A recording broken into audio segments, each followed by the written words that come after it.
belajar sejarah koin dirham dan dinar yang lagi ramai saat ini. Sahabat semuanya, kita semua pasti mendengar entah banyak atau sering bahwa akhir-akhir ini publik dihebohkan dengan kasus pasar muamalah yang beroperasi setiap minggu per 2 pekan sekali di Jalan Raya Tanah Baru, Kelurahan Tanah Baru, Kecamatan Beji, Depok. Pasar muamalah tersebut dibuka di sebuah ruko milik seorang warga. Kemudian akhir-akhir ini penggagas pasar tersebut kemudian dipermasalahkan dan sekarang menghadapi masalah hukum. Untuk mengupas bagaimana sebenarnya sejarah koin dirham dan dinar yang digunakan dan menjadi viral tersebut, apakah hanya digunakan oleh kalangan muslim pada masanya atau juga digunakan oleh masyarakat beragama lain. Video ini akan mengutip tulisan Prof. Sumanto Al-Qurtubi, Direktur Nusantara Institute, dosen King's University, dan Senior Scholar Middle East Institute tentang bagaimana sebenarnya perjalanan munculnya dinar dan dirham dan siapa pula yang memakai mata uang tersebut dalam perjalanan sejarahnya. Sebetulnya, berdasarkan tulisan Prof. Sumanto, sudah sejak zaman ribuan tahun silam, selain sistem barter, mata uang apapun namanya dalam bentuk koin sudah digunakan oleh umat manusia dari berbagai peradaban kuno. Misalnya peradaban masyarakat Cina, masyarakat India, Mesopotamia, Mesir, Persia, dan lain sebagainya sebagai alat pembayaran dalam bertransaksi dan berdagang. Selain itu, masyarakat Timur Tengah dulu di abad pertengahan, termasuk umat Islam juga menggunakan sistem kredit, menggunakan cek dan media lainnya dalam bertransaksi. Jadi, koin emas dan perak yang bernama dirham dan dinar itu bukan satu-satunya cara bermuamalah yang dipakai oleh umat Islam zaman dulu. Bahkan, dirham dan dinar bukan satu-satunya nama koin mata uang yang dipakai oleh umat Islam dulu. Ada juga koin yang disebut dengan AC, koin perak yang diperkenalkan oleh Sultan Utsman I, pendiri Turki Utsmani. Kemudian Sultan Mehmed mengeluarkan juga mata uang atau koin emas yang disebut dengan AC. Lalu Sultan Murad I mengeluarkan mata uang koin tembaga yang diberi nama mangir. Lalu, dari mana sebenarnya asal-usul nama dirham yang dari bahasa Ibrani disebut dengan drachmon? Dari aspek kebahasaan, nama dirham berarti koin perak. Para sejarawan berpendapat asal-usul dirham berasal dari drachma atau didrachm yang merupakan mata uang Yunani. Jadi, mata uang Yunani tersebut kemudian diperkenalkan ke kawasan Timur Tengah, khususnya Levant, yang terdiri dari Suriah, Yordania, dan sekitarnya oleh Imperium Bizantium yang kala itu mengontrol kawasan tersebut. Penduduk Arabia waktu itu banyak yang melakukan perdagangan hilir mudik Hijaz, Levant, sehingga tidak heran jika mereka kemudian memakai koin dirham juga sebagai alat transaksi.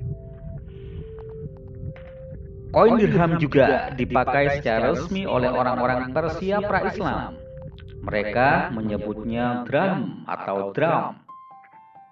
Demikian juga koin dirham dalam sejarahnya juga pernah digunakan oleh bangsa Moor, bangsa Viking, bangsa Romawi, dan bangsa yang lain. Jelasnya, koin ini bukan melulu digunakan oleh masyarakat Muslim Arab zaman dulu, tapi juga digunakan oleh berbagai bangsa dan pemeluk agama yang tinggal di kawasan Timur Tengah, Laut Mediterranean, dan juga kawasan Eropa. Kini, mata uang dirham tidak hanya berbentuk koin, juga dipakai sebagai mata uang resmi di Uni Emirat Arab, di Maroko, di Armenia, dan beberapa negara lain. Lalu bagaimana dengan dinar? Kata Arab dinar berasal dari kata Syria, yaitu dinara, yang berasal dari Yunani denarion, yang asalnya dari kata Latin denarius. Imperium Romawi kuno dulu menggunakan denarius atau koin perak sebagai mata uang resmi. Sebagaimana koin dirham, koin dinar baik yang koin emas maupun perak juga digunakan oleh berbagai peradaban manusia, bukan melulu Muslim Timur Tengah. Imperium Kusan dulu memperkenalkan dinara atau koin emas ke India di abad ke-1 Masehi. Dalam sejarah Imperium Islam di Timur Tengah, pemakaian nama dinar dalam bentuk koin emas diperkenalkan secara resmi oleh Raja Abdul Malik bin Marwan dari dinasti Umayyah di akhir abad ke-7 Masehi.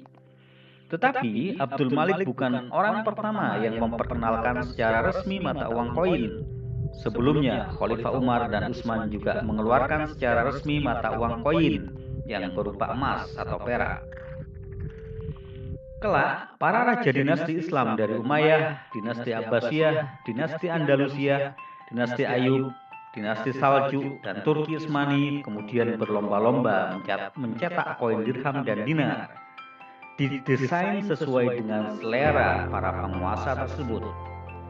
Lalu, apa yang membedakan antara koin dirham dan dinar yang dipakai di kalangan umat Islam klasik pertengahan dengan masyarakat non-Muslim? Yang membedakan adalah desainnya. Kalau umat Islam biasanya ada tulisan kalimat tauhid la ilaha illallah plus kalimat lain sesuai selera penguasa waktu itu, sedangkan koin dinar atau dirham di kalangan masyarakat non-Muslim dulu gambarnya bermacam-macam sesuai selera penguasa waktu itu juga. Sama seperti mata uang kertas kontemporer yang desain dan gambarnya juga beraneka ragam sesuai dengan selera penguasa. Sejumlah negara di Timur Tengah dan Afrika yang mata uangnya memakai nama dinar, tapi dalam bentuk uang kertas adalah Kuwait, Bahrain, Yordania, Irak, Aljazair, Tunisia, dan Sudan. Mata uang Serbia juga dinar, sementara mata uang Arab Saudi dan Qatar adalah rial. Jadi jelaslah sahabat semuanya, seperti beberapa produk budaya yang lain, dinar dan dirham tidak melulu dipakai oleh umat Islam waktu itu. Berbagai bangsa dan pengikut agama termasuk Kristen Nestorian, Ortodok Yunani, agama Yahudi dan lainnya juga menggunakan koin emas dan perak bernama dirham dan dinar sebagai alat pembayaran transaksi. Tentu informasi ini akan memperluas cakrawala berpikir kita sehingga cara bertindak dan mengembangkan belief kita dalam perilaku sehari-hari juga dapat diperluas. Sekian, semoga bermanfaat. Tetap pantau Heroes Channel untuk belajar kehidupan.